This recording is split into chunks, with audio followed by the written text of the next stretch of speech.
Olá, eu sou Jair Reis, estou aqui em São Miguel das Missões, é a região noroeste do estado do Rio Grande do Sul. Então, São Miguel das Missões contempla aí o sítio arqueológico mais bem conservado do Brasil. Constitui um dos 7 povos das missões. Nós vamos apresentar algumas imagens que são especificamente de São Miguel das Missões. Mas o nosso olhar vai se voltar também para os 7 povos das missões. Então nós vamos hoje falar um pouco sobre os 7 povos das missões. São as chamadas reduções jesuíticas, a gente já vai explicar a nomenclatura. Então os 7 povos, na verdade, são os seguintes, eu vou citar cronologicamente. Então, o primeiro foi a fundação de São Francisco de Borja em 1682. A segunda redução, São Nicolau, em 1687. A terceira foi São Luís Gonzaga em 1687. A quarta, São Miguel Arcanjo, em 1687 também. Depois veio a quinta, São Lourenço, em 1690. A sexta, São João, em 1697.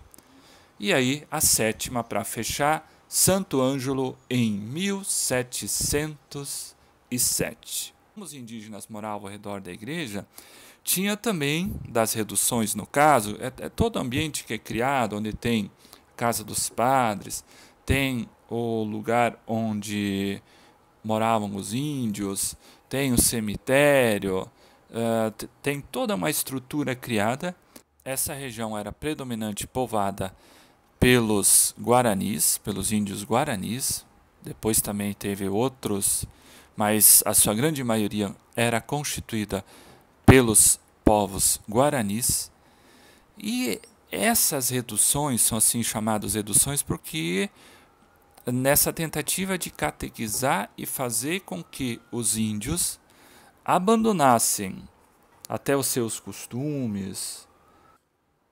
Então, o intuito dos jesuítas era exatamente fazer com que aqueles costumes, aqueles hábitos, aquelas tradições indígenas que não estavam de acordo com a fé católica fossem aos poucos postos de lado, todos esses costumes. Então esse é um processo de aculturamento, porque toda a cultura, tudo aquilo que os índios traziam, na verdade não era visto com bons olhos. Então teria que ter, o único parâmetro era a doutrina católica.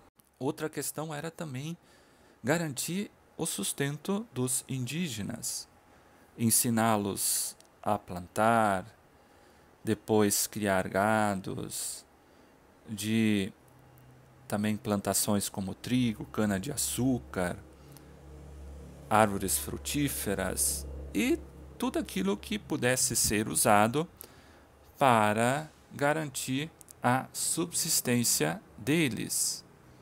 E tinha uma dinâmica aí de trabalho que em 3 dias da semana eles trabalhavam para o coletivo. Os outros 2 dias da semana também as pessoas podiam plantar a sua roça, seu pequeno terreno. Eles plantavam então milho, mandioca, abóbora, trigo e também erva mate.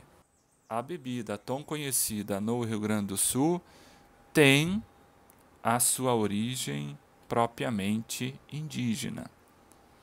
Inicialmente, os jesuítas, eles até tinham um certo temor que pudesse viciar de tal forma e, num certo momento, até houve uma proibição.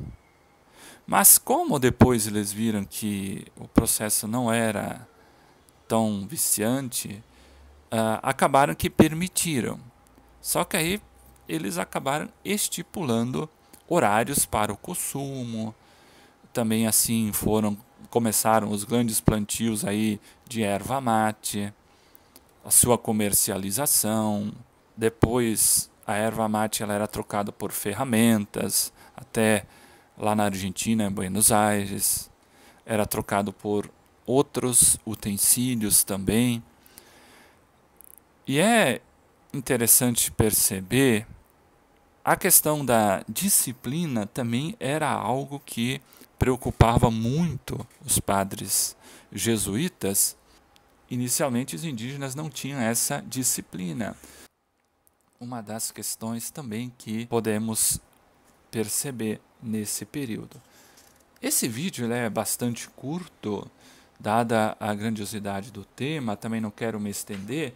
Aqui eu só queria chamar a atenção para esses aspectos e mostrar a importância desse momento, desse ponto histórico. Eu sou dessa região, eu quis compartilhar um pouco com vocês, para ter um pouco esse conhecimento sobre os 7 povos das missões, sobre o intuito dos jesuítas de catequizar os índios, de formar uma comunidade. A grande questão é sempre salvar almas, que era a grande preocupação do contexto. Então agradeço muito a atenção de vocês, um pouco que eu quis compartilhar. Eu vou pôr algumas informações também na legenda do vídeo, para que, se tiver interesse, também tenham como pesquisar um pouco mais. Muito obrigado, um abraço e até a nossa próxima oportunidade.